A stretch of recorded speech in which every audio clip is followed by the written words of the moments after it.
कई सालों तक इंडिया अपना मालिक खुद नहीं था। एक फॉरेन पावर ब्रिटिश हजारों माइलों दूर से आए थे। वे पहले ट्रेडर्स के रूप में आए, स्पाइसेस और टेक्सटाइल्स की तलाश में। लेकिन धीरे धीरे उन्होंने लैंड पर कंट्रोल करना शुरू कर दिया। उन्होंने अपनी क्लेवर पॉलिसीज और पावरफुल आर्मी का इस्तेमाल करके इंडियन किंग्स और प्रिंसेस को हराया। एक एक करके ग्रेट किंगडम्स गिर गए। ब्रिटिश एम्पायर ने पूरे सब कॉन्टिनेंट पर अपनी शैडो फैला दी। उन्होंने इंडिया को अपने एम्पायर का ज्वेल इन द क्राउन कहा, लेकिन इंडिया के लोगों के लिए यह ज्वेल एक भारी बोझ था। ये डार्कनेस का समय था, जहां इंडिया के फ्यूचर के बारे में डिसीजंस एक दूर के देश में लिए जाते थे। ब्रिटिश रूल के अंडर लाइफ ज्यादातर इंडियंस के लिए मुश्किल थी। रूलर्स को लोगों के वेलफेयर में इंटरेस्ट नहीं था, उन्हें इंडिया की वेल्थ में इंटरेस्ट था। वे रॉ मटेरियल्स जैसे कॉटन और जूट इंडिया से अपनी इंग्लैंड की फैक्ट्रीज में ले जाते थे। फिर वे फिनिश्ड गुड्स हाई प्राइसेस पर इंडियंस को वापस बेचते थे। इसने लोकल इंडियन इंडस्ट्रीज को डिस्ट्रॉय कर दिया और लाखों आर्टिजन्स और वीवर्स को गरीब बना दिया। फार्मर्स को फूड के बजाय इंडिगो और ओपियम जैसी फसलें उगाने के लिए फोर्स किया गया। इससे अक्सर भयानक फेमन्स होते थे, जहां कई लोग अपनी जान गंवा देते थे। इंडिया की वेल्थ ड्रेन हो रही थी, जिससे उसके लोग गरीबी और निराशा में डूब रहे थे। ब्रिटिश यह भी मानते थे कि वे इंडियंस से सुपीरियर थे। उन्होंने इंडियंस को अपने ही देश में सेकंड क्लास सिटीजन्स की तरह ट्रीट किया। बेस्ट जॉब्स ब्रिटिश के लिए रिजर्व्ड थी। इंडियंस को कई क्लब्स, पार्क्स और यहां तक कि ट्रेन कंपार्टमेंट्स में भी अलाउड नहीं किया जाता था। यह एक प्राउड सिविलाइजेशन की डिग्निटी के लिए एक गहरा इंसल्ट था। उन्हें बताया गया कि उनकी कल्चर बैकवर्ड थी और उनकी ट्रेडिशंस वर्थलेस थी। इस लगातार ह्यूमिलिएशन ने गुस्से और नाराजगी की गहरी भावना पैदा की। लोगों को लगने लगा कि उन्होंने न केवल अपनी जमीन और अपनी वेल्थ खो दी है, बल्कि अपना सेल्फ रेस्पेक्ट भी खो दिया है। ये फीलिंग फ्रीडम स्ट्रगल के लिए एक पावरफुल सीड थी जो आने वाला था। ब्रिटिश ने विशाल देश को कंट्रोल करने के लिए एडमिनिस्ट्रेशन का एक स्ट्रॉन्ग सिस्टम एस्टैब्लिश किया। उन्होंने रेलवे, एक पोस्टल सिस्टम और एक ब्यूरोक्रेसी बनाई। उन्होंने क्लेम किया कि ये इंडिया के लिए गिफ्ट्स थे, उसके अपने भले के लिए, लेकिन असली पर्पस नेशन पर अपनी पकड़ मजबूत करना था। रेलवे ने उन्हें किसी भी रिबेलियन को कुचलने के लिए अपनी आर्मी को जल्दी मूव करने में मदद की। नए कानून और कोर्ट्स उनके इंटरेस्ट को प्रोटेक्ट करने के लिए डिजाइन किए गए थे, न कि कॉमन इंडियन को जस्टिस देने के लिए। लाइफ के हर एस्पेक्ट को कंट्रोल किया गया था।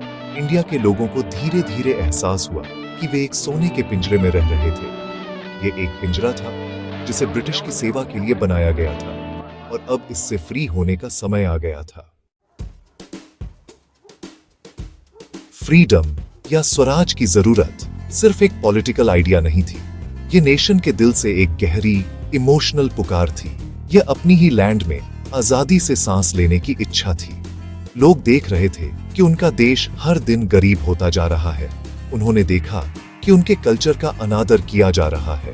उन्होंने देखा कि उनके भाइयों और बहनों के साथ गलत व्यवहार किया जा रहा है। इससे एक पावरफुल फीलिंग पैदा हुई। इंडिया को आजाद होना चाहिए। नेशन की डिग्निटी को वापस लाने के लिए फ्रीडम जरूरी थी। यह सुनिश्चित करने का एकमात्र तरीका था कि इंडिया की वेल्थ का इस्तेमाल उसके अपने लोगों की भलाई के लिए किया जाए। सपना एक ऐसे इंडिया का था जहां हर व्यक्ति अपना सिर ऊंचा करके जी सके। इस सपने को आवाज देने के लिए कई महान लीडर्स सामने आए। शुरुआती दिनों में दादा भाई नौरोजी और गोपाल कृष्ण गोखले जैसे लीडर्स ने ब्रिटिश से तर्क करने की कोशिश की। उन्होंने पिटीशंस लिखी और स्पीच दी, लेकिन लीडर्स की एक नई जनरेशन को लगा कि एक स्ट्रॉन्गर अप्रोच की जरूरत है। बाल गंगाधर तिलक जैसे लीडर्स ने डिक्लेयर किया, स्वराज मेरा जन्म सिद्ध अधिकार है और मैं इसे लेकर रहूंगा। इस पावरफुल स्लोगन ने नेशन में बिजली भर दी। इसने फ्रीडम स्ट्रगल को एक पोलाइट डिबेट से एक मास मूवमेंट में बदल दिया। फ्रीडम का आइडिया अब एजुकेटेड सिटी ड्वेलर्स तक ही सीमित नहीं था। यह देश भर के गांवों और कस्बों में फैलने लगा। असली टर्निंग पॉइंट मोहनदास करमचंद गांधी के आने के साथ आया। वह 1915 में साउथ अफ्रीका से इंडिया लौटे। वह अपने साथ फ्रीडम स्ट्रगल के लिए एक नया वेपन लाए, सत्याग्रह। इसका मतलब था ट्रुथ फोर्स या non violent resistance. Gandhi ji का मानना था कि अन्याय से बिना हिंसा का इस्तेमाल किए लड़ा जा सकता है। उन्होंने इंडियंस को निडर होने और अनफेयर कानूनों का शांतिपूर्वक उल्लंघन करने की शिक्षा दी।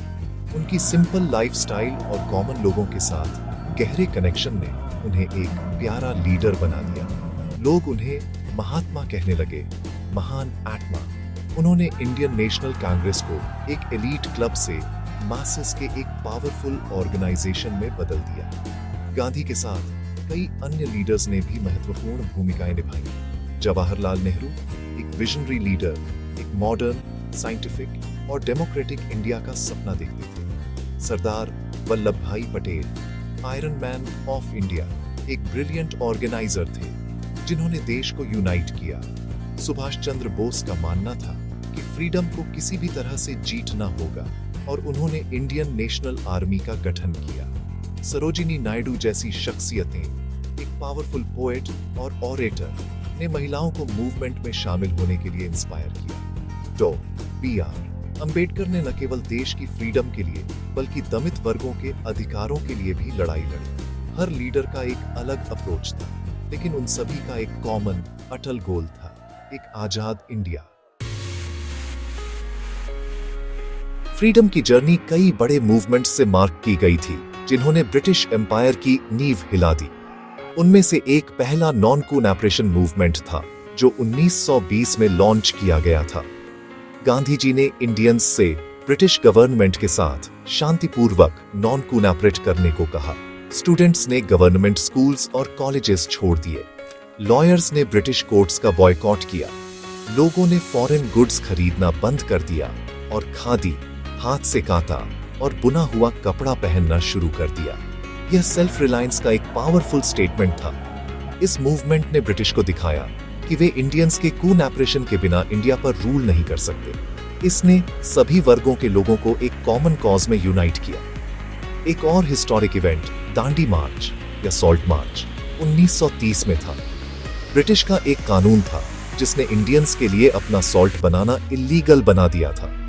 उन्होंने सभी को गवर्नमेंट से सॉल्ट खरीदने और उस पर भारी टैक्स देने के लिए मजबूर किया। सॉल्ट कुछ ऐसा था जिसका इस्तेमाल हर एक व्यक्ति करता था, अमीर हो या गरीब। गांधी जी ने इस अनजस्ट लॉ को चैलेंज करने का फैसला किया।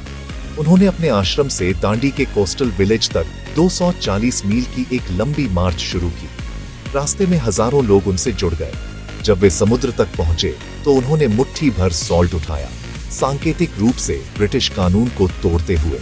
इस सिंपल एक्ट ने पूरे इंडिया में लाखों लोगों को ऐसा करने के लिए इंस्पायर किया।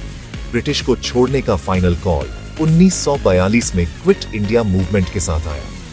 सेकेंड वर्ल्ड वॉर चल रहा था और ब्रिटिश इंडिया का सपोर्ट चाहते थे, लेकिन इंडियन लीडर्स ने पूछा, हम दूसरों की फ्रीडम के लिए कैसे लड़ सकते हैं जब हम खुद आजाद नहीं हैं? गांधी जी ने एक पावरफुल स्लोगन दिया, करो या मारो। यह एक फाइनल निर्णायक स्ट्रगल का कॉल था। ब्रिटिश गवर्नमेंट ने सख्ती से रिएक्ट किया। उन्होंने गांधी, नेहरू और पटेल सहित सभी प्रमुख लीडर्स को अरेस्ट कर लिया, लेकिन लोग नहीं रुके। मूवमेंट अंडरग्राउंड चला गया और साधारण नागरिक उसके लीडर बन गए, अविश्वसनीय साहस दिखाते हुए। जबकि गांधी का नॉन वायलेंस का रास्ता मुख्य शक्ति था, वहीं बहादुर क्रांतिकारी भी थे जिन्होंने एक अलग रास्ता चुना। भगत सिंह, सुखदेव और राजगुरु जैसे युवा हीरोज का मानना था कि फ्रीडम को बलिदान के माध्यम से जीतना होगा। वे अपनी मातृभूमि के लिए फांसी का सामना करने से नहीं डरते थे। उनका स्लोगन इनकलाब जिंदाबाद, लॉन्ग लाइव द रिवॉल्यूशन, कई युवा इंडियंस के लिए एक युद्ध घोष बन गया। उनकी अपार बहादुरी और अंतिम बलिदान ने पूरे नेशन को इंस्पायर किया। इन क्रांतिकारियों ने दिखाया कि इंडियंस फ्रीडम के कारण के लिए अपनी जान देने को तैयार थे, जिससे ब्रिटिश रूल के खिलाफ संघर्ष में एक और पावरफुल डायमेंशन जुड़ गया।